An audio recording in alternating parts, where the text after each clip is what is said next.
In an industry where companies fight for 2 to 3% margins, there's one segment delivering 30 to 60%.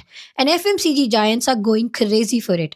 Welcome to day 7 of 100 Days of Sector Snippets. See, after the pandemic, something started happening quietly in the FMCG boardrooms across India.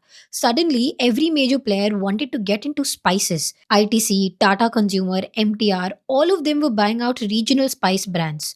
The question is, why spices? So, when these companies sell oil or ghee, they make single digit margins. With rice or pulses, at 20% if they're lucky. And even premium products like dry fruits max out at 25% margin. But spices, they offer more than 30% margin. In fact, the real gold mine is blended spices. The sambar powders, chole masala, pav bhaji masala, they offer up to 60% margin. So, in an industry where everybody is fighting for some basis points, here is a category which is delivering such crazy margins. In 2024, the Indian spice market was worth 2 lakh crores. By 2033, we're expecting 5 lakh crores, which is about 10.7% CAGR.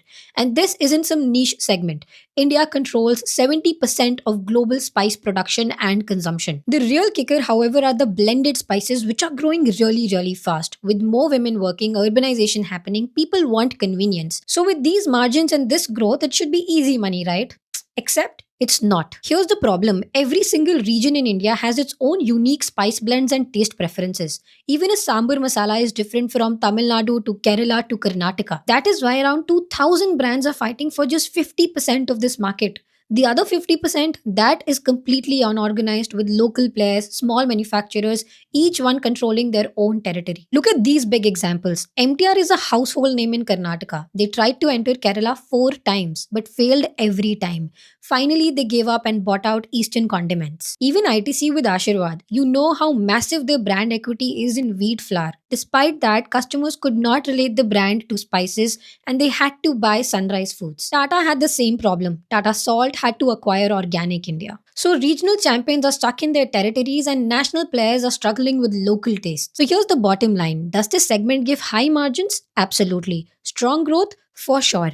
But is it easy to scale? Not even close. The winners in this segment would either be FMCG giants who do aggressive acquisitions to build a pan India presence or regional champions who get acquired at premium valuations. So the spice wars have just begun. The question isn't if this segment explodes, it's who wins when it does.